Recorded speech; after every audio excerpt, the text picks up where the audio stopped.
देखिए, एक मछली सारे तालाब को गंदा करती है। तो अब पत्रकार कोई ऊपर से आए हुए विशेष व्यक्ति तो है नहीं, वो भी हमारे बीच के मानव हैं।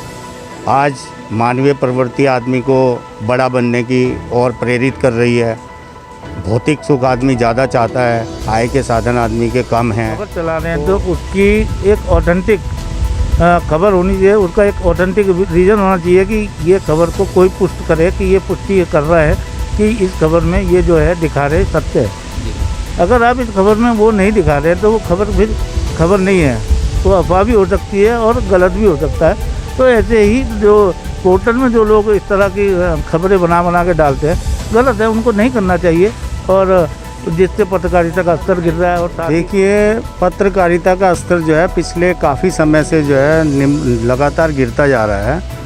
शायद बड़े मीडिया हाउसों को देख कर ब्रेकिंग न्यूज़ चलाना एक फैशन बन गया है। कुछ ऐसे पत्रकार जो किसी न किसी संगठन से इंटरनली जुड़े हैं, वो उनको सपोर्ट करते हैं, उनकी खबरों को तवज्जो देते हैं। लेकिन जहाँ तक हम मानते हैं, पत्रकार एक समाज का आईना होता है और हमें चाहिए कि हम समाज की सत्यता को सामने दिखाएं। और अपने संबंधों पर पत्रकारिता नहीं हो रही, बेमानी है। तो इसका मतलब सीधा यह है कि राजनीतिक संबंधों पर पत्रकारिता होती है। परंतु मेरा पत्रकारों से भी निवेदन है कि करें, खूब करें। आप पत्रकार हैं, आप समाज का आईना हैं, आप समाज को सच्चाई दिखाएं, परंतु किसी के चरित्र हनन को इतना भी ना करें कि वो एक मतलब अगर ये घटना सही थी तो सार्वजनिक होनी चाहिए थी, अच्छी बात थी। परंतु आप पोर्टल पे डालते हैं, 15 मिनट बाद हटा देते हैं, तो ये तो सीधा संकेत जा रहा है कि आपने कहीं ना कहीं दुर्भावनावश उस खबर को चलाने का प्रयास किया। जब आप हाईलाइट हो गए, आपने देखा ये केस उल्टा पड़ रहा है, तो आपने उस खबर को डिलीट कर दी। तो संभव है कि कहीं ना कहीं वो जिसके भी संबंध में रहे हों, जिसके भी संपर्क में रहे हों, वहाँ से कोई ऐसा इंडिकेशन हो या तिल का ताड़ बनाने का प्रयास किया गया हो। और उन लोगों से मेरा यही है कि वो अपने आप को सुधारें और इस तरह की हरकतें ना करें, जिससे एक पत्रकार समूह जो हमारा ऋषिकेश में है। एक पत्रकार ऋषिकेश में, मुझे याद है, एक पत्रकार मनोज शर्मा हुआ करते थे दैनिक जागरण में। मैं उनकी लेखनी को आज भी सलाम करता हूँ। मैंने उनको 95 में पत्रकारिता करते हुए देखा, कितनी बेबाकी से वो लिखते थे। तो पत्रकार वही होना चाहिए जो एक बेबाक लिखने की क्षमता रखे। अगर आप एक पक्षीय लिखेंगे तो किसी न किसी दिन आप पत्रकारिता से हाथ धो बैठे। आप जरा इस वीडियो को थोड़ा ध्यान से देखिए। ये हमारे पत्रकार वर्ग के ही लोग हैं जिन्होंने कुछ दिनों पहले एक खबर छापी, उसके बाद खबर छापने के बाद तुरंत डिलीट कर दी। ये खबर थी मेयर और उनके पति के ऊपर, जिन पर सीधे आरोप लगाया गया था खबर के माध्यम से कि उन्होंने जो है किसी महिला के साथ अश्लील हरकत की, लेकिन उसके प्रमाण ना होने की वजह से जो है वो खबर डिलीट कर दी। हमारे खबर चली थी, उस खबर का हमें जो खबर प्राप्त हुई थी वो के द्वारा हमें खबर मिली थी और हमने उस खबर का खंडन भी कर दिया है और अपने लिंक से उस खबर को हटा दिया है। खबर भ्रामक खबर थी और जिसका हमने खंडन करने के बाद नगर निगम के महापौर से मिले उनसे हमने माफी मांगी। मेरा नाम रजत है। कल जो खबर चलाई गई थी वो पूरी तरह से झूठी थी। हमारे साथ जो है यहाँ पर आरटी एक्टिविस्ट के साथ साथ सोशल एक्टिविस्ट भी अनिल गुप्ता है, उनसे भी जानेंगे। भाई साहब, आपने भी देखी थी वो उनकी वीडियो? देखी है जी। क्या कहेंगे, पत्रकारिता का स्तर गिर रहा है या उठ रहा है? देखिए, पत्रकारिता का स्तर जो है पिछले काफ़ी समय से जो है लगातार गिरता जा रहा है। शायद बड़े मीडिया हाउसों को देख कर ब्रेकिंग न्यूज़ चलाना एक फैशन बन गया है। और आपने बहुत केसेस ऐसे देखे होंगे, जैसे आपको मैं चर्चित हत्याकांड बताऊं, आरुषि हत्याकांड था नोएडा का। उस डॉक्टर दंपत्ति को मीडिया ने दोषी साबित कर दिया था, परंतु आज भी वह दंपत्ति आरोप मुक्त होकर स्वतंत्र जीवन जी रही है। परंतु मीडिया ट्रायल के कारण उस दंपत्ति का सामाजिक रूप से जितना नुकसान हुआ उसको वापस नहीं लाया जा सकता। इसलिए जो जल्दी प्रसिद्धि पाने का जो साधन मीडिया को बनाया जा रहा है, ये बिल्कुल गलत है। बिल्कुल गलत है। इसमें एक बहुत बड़ा सवाल ये आता है कि हमारे पास कोई प्रमाण नहीं है, बावजूद इसके हमने किसी की जो है राजनीतिक जीवन पे कहीं ना कहीं कुठाराघात किया है। कहीं ना कहीं इसके पीछे राजनीतिक षड्यंत्र भी दिखता है। हमारे जो अनुभवी पत्रकार हैं इनसे ही जानेंगे। भाई साहब, कोई राजनीतिक षड्यंत्र भी है इसमें कुछ?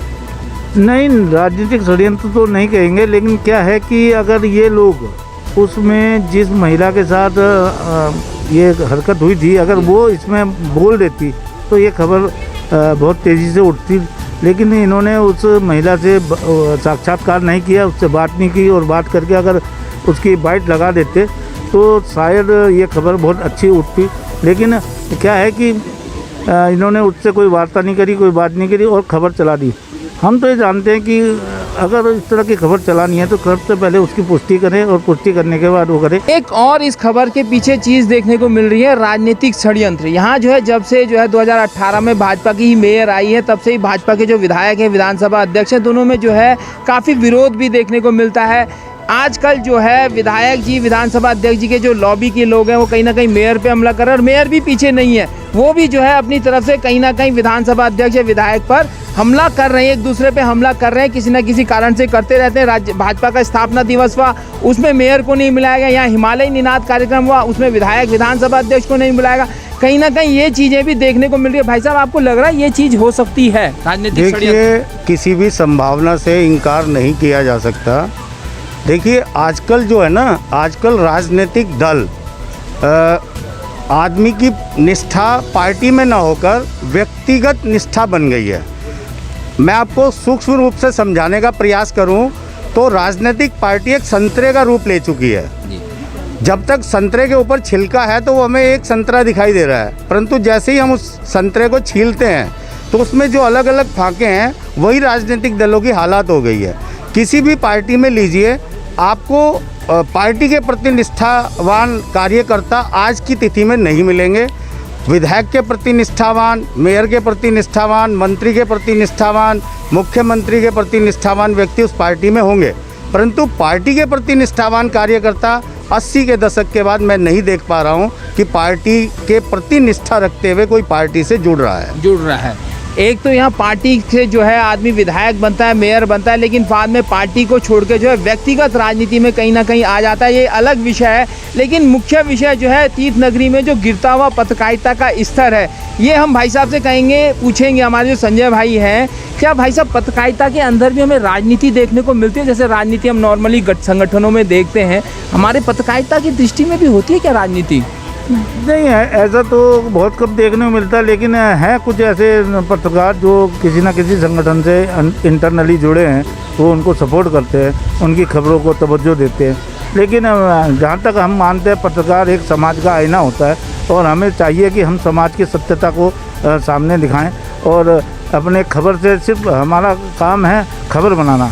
अपनी खबर बनाएं, उसमें गलत और सही है उसका जो हमें पालन करना होता है वो हमें अपने तरीके से करना है, क्योंकि हम जानते हैं कि अगर हमारी खबरों का जो स्तर है, अगर हम उसे सत्यता के हिसाब से दिखाते हैं तो लोग उसको सराहेंगे भी और उसको मान्य भी रखेंगे। भाई साहब, पत्रकारिता में भी राजनीति घुस गई है, आपको भी दिखता है कहीं? देखिए, पत्रकारिता लोकतंत्र का चौथा स्तंभ कहा जाता है, और आज अगर हम देखें तो सबसे कमज़ोर स्तंभ हमें जो है पत्रकारिता का नज़र आ रहा है। लगता है कि बड़े लेवल का जो चैनल चल रहे हैं वो सिर्फ वही चीज़ दिखाना चाहते हैं जो चीज़ सरकार कहती है। ऐसा लगता है कि जो सरकार के विरोध में या सरकार को सूट नहीं करता वो चीज़ मीडिया से गायब हो रही है। ये पत्रकारिता में राजनीति की बात भी जो है कहीं ना कहीं स्पष्ट होती जा रही है। अब पत्रकारिता को छोड़ के व्यक्तिगत पत्रकार के ऊपर आते हैं कि क्या व्यक्तिगत पत्रकार भी किसी संगठन से या किसी व्यक्ति विशेष से जुड़कर पत्रकारिता करता है? क्या उसका प्रभाव उस पर रहता है? जो इस तरीके की खबरें चलती हैं उसके बाद डिलीट हो जाती हैं। संजय भाई, आपका क्या कहना है? क्या हम पत्रकार जो होते हैं, क्या किसी व्यक्ति विशेष के प्रभाव में आकर इस तरीके की खबरें डाल देते हैं और बाद में जो है दबाव में आकर उसे डिलीट करना पड़ता है? देखिए, दबाव की बात अगर कहें तो अगर आपने कोई खबर डाली है और वो किसी के खिलाफ है, वो आपको अपने ऑफिस में बुलाए और 4-6 लोगों से पिटवाए हैं और आपको फिर धमकाए और डरा के कि आप इसका खंडन करो, तो ये तो फिर गलती हुआ ना। तो भाई साहब, मेन सवाल ये है कि वो खबर क्या सही थी या गलत थी या उसका क्या परिणाम हुआ, वो हम उस पर नहीं, खबर पे भी हम पत्रकार पर भी तो उंगली उठाए, पत्रकार ने अपना काम कर दिया, उसको बदनाम कर दिया, फिर उसको ऑफिस में बुलाए, वो भी गलत है। लेकिन ये पत्रकारिता का स्तर क्या है कि उसने छापना जरूरी था उसे ये चीज़ें? ये बात तो मैं पहले ही बता चुका हूँ कि जब तक किसी खबर की कोई ऑथेंटिक वो नहीं होती है कि आप उसकी पुष्टि नहीं कर पाते कि ये खबर सही है या गलत है, तो उसको नहीं चलाना चाहिए। जब तक आप उसको रोक के रखो, जब उसकी पुष्टि हो जाए तब आप चला सकते हो। क्योंकि हमारे यहाँ भी डायरेक्टली होता है कि अगर हम कोई चलाते हैं और हमारे को चैनल पे कोई केस करता है तो वो चैनल उसे नहीं झेलता, वो सिर्फ पत्रकार पे डाल देते हैं कि जिसने भेजी है आप उसके खिलाफ करो। तो यही बात, क्योंकि ये स्वतंत्र पत्रकार है और ये अपना पोर्टल चलाते हैं, तो इन लोगों को भी चाहिए कि किसी भी खबर को अगर ये बनाते हैं तो उस खबर की पहले पुष्टि कर लें ना। मेन संजय भाई ये सवाल था कि जो हम किसी व्यक्तिगत नेता के प्रभाव में आके खबर बनाते हैं, पत्रकार का जो व्यक्तिगत संपर्क है कि किसी का विधायक से, किसी का मेयर से, किसी का मुख्यमंत्री से, किसी मंत्री से, क्या ये चीज़ें भी देखते हैं कि व्यक्तिगत संपर्क की वजह से भी खबरें बनती हैं? बनती है, बिल्कुल बनती है, व्यक्तिगत संबंधों पे खबर बनती है। लेकिन क्या होता है कि वो खबर अगर समाज के फेवर में है तो बनाने में कोई बुराई नहीं है। अगर आप वो लें कि मैं किसी एक व्यक्ति का पक्षधर हूँ या मान लीजिए मैं मेयर का पक्षधर हूँ तो मैं विधानसभा अध्यक्ष के खिलाफ लिखूँ, ये गलत होगा। अगर आप वो मेयर है जैसे वो समाज के काम कर रही हैं, उन्होंने बहुत अच्छे काम करे हैं, उनको उनका पद ही ऐसा है कि उनको समाज के लिए करना है, अच्छी बात है। हमने उनके जब भी उन्होंने कोई ऐसा अच्छा काम करा हमने सराहना की है। लेकिन अगर कोई गलत काम हो तो हम उसके खिलाफ भी लिखेंगे ना। पर्टिकुलर हम अगर एक आदमी के लिए कहें कि नहीं जी वो गलत नहीं है तो ये गलत बात है। मैंने अभी बताया था आपको कि पत्रकार एक समाज का आईना होता है और आईने के हिसाब से अगर आप चलेंगे तो आईना झूठ नहीं बोलता है, जैसी शक्ल होगी वैसा ही दिखेगा। तो इसलिए हमें चाहिए कि हम अपनी शक्ल ना बदलें और आईने की तरह साफ हो जाए, दिखाएं कि जो गलत है वो गलत और जो सही है वो सही है, चाहे किसी के लिए भी। राजनीति के व्यक्तिगत संबंधों पे क्या पत्रकारिता हो रही है? क्या पत्रकार व्यक्तिगत संबंधों पे भी पत्रकारिता करता है? क्या अनिल भाई ने ऐसे प्रकरण देखे हैं, सुने हैं, समझे हैं? इनसे ही जानेंगे। अनिल भाई बताइए। देखिए, आज की तिथि में ये कहना कि राजनीतिक संबंधों पर पत्रकारिता नहीं हो रही बेमानी है। तो इसका मतलब सीधा यह है कि राजनीतिक संबंधों पर पत्रकारिता होती है, परंतु मेरा पत्रकारों से भी निवेदन है कि करें, खूब करें। आप पत्रकार हैं, आप समाज का आईना हैं, आप समाज को सच्चाई दिखाएं, परंतु किसी के चरित्र हनन को इतना भी ना करें कि वो एक मतलब अगर ये घटना सही थी तो सार्वजनिक होनी चाहिए थी, अच्छी बात थी, परंतु आप पोर्टल पे डालते हैं 15 मिनट बाद हटा देते हैं, तो ये तो सीधा संकेत जा रहा है कि आपने कहीं ना कहीं दुर्भावनावश उस खबर को चलाने का प्रयास किया। जब आप हाईलाइट हो गए, आपने देखा ये केस उल्टा पड़ रहा है तो आपने उस खबर को डिलीट कर दी। तो संभव है कि कहीं ना कहीं वो जिसके भी संबंध में रहे हों, जिसके भी संपर्क में रहे हों, वहाँ से कोई ऐसा इंडिकेशन हो या तिल का ताड़ बनाने का प्रयास किया गया हो। जी।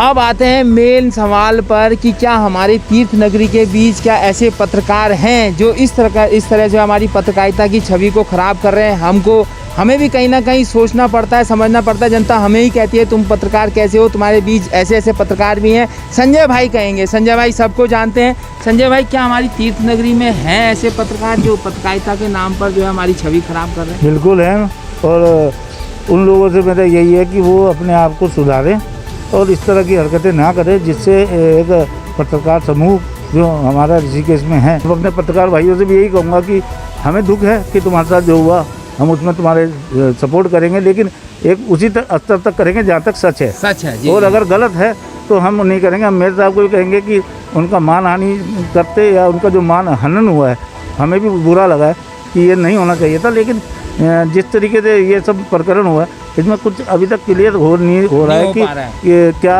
है कारण। डॉक्टर साहब ने किया या नहीं किया, या जिस महिला ने ये आरोप लगाए हैं उस महिला से आपने पुष्टि करी नहीं करी, करनी चाहिए थी, तभी इस खबर को उठाते और वो ज़्यादा बेटर होता और सब लोगों का मान सम्मान भी रह जाता। जी, ये आई कि क्या हमारे तीर्थ नगरी में जो पत्रकार हैं क्या उनमें वो भी हैं जो हमारी पत्रकारिता की छवि को ख़राब कर रहे हैं? इसी संबंध में हमारे अनिल भाई का क्या कहना है, बताइए अनिल भाई। देखिए, एक मछली सारे तालाब को गंदा करती है, तो अब पत्रकार कोई ऊपर से आए हुए विशेष व्यक्ति तो है नहीं, वो भी हमारे बीच के मानव हैं। आज मानवीय प्रवृत्ति आदमी को बड़ा बनने की ओर प्रेरित कर रही है।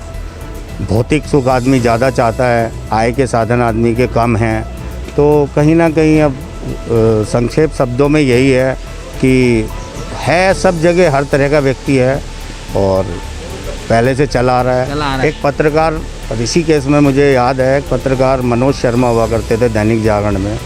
मैं उनकी लेखनी को आज भी सलाम करता हूँ। मैंने उनको 95 में पत्रकारिता करते हुए देखा, कितनी बेबाकी से वो लिखते थे। तो पत्रकार वही होना चाहिए जो एक बेबाक लिखने की क्षमता रखे। अगर आप एक पक्षीय लिखेंगे तो किसी ना किसी दिन आप पत्रकारिता से हाथ धो बैठे। ये अनिल भाई हैं जिन्होंने एक उदाहरण जो एक अधिकारी का भी दिया था, जिसने अतिक्रमण के खिलाफ जो है बहुत बड़ी कार्रवाई की थी और वो जन्म जन्मांतर तक याद रखा जाएगा। ऐसे इन्होंने एक पत्रकार का नाम लिया है, वो भी जन्म जन्मांतर तक इसलिए याद रखा जाएगा कि उसने अपने काम को जो है ईमानदारी से किया है। और हमारे संजय भाई का भी ये कहना है कि हमारे बीच में कुछ पत्रकार ऐसे हैं जो हमारी छवि को जो है ख़राब कर रहे हैं और इन्होंने चेतावनी भी दी है, हिदायत भी दी है कि संभल जाओ, वरना जो है बहुत बुरा हमारी छवि को नुकसान पहुंच सकता है। मैं अपने सहयोगी दीपक के साथ योगेश, आंवला डिजिटल मीडिया, तीर्थनगरी ऋषिकेश, और दोनों जो हमारे अतिथि हैं दोनों का बहुत बहुत धन्यवाद करता हूं। धन्यवाद।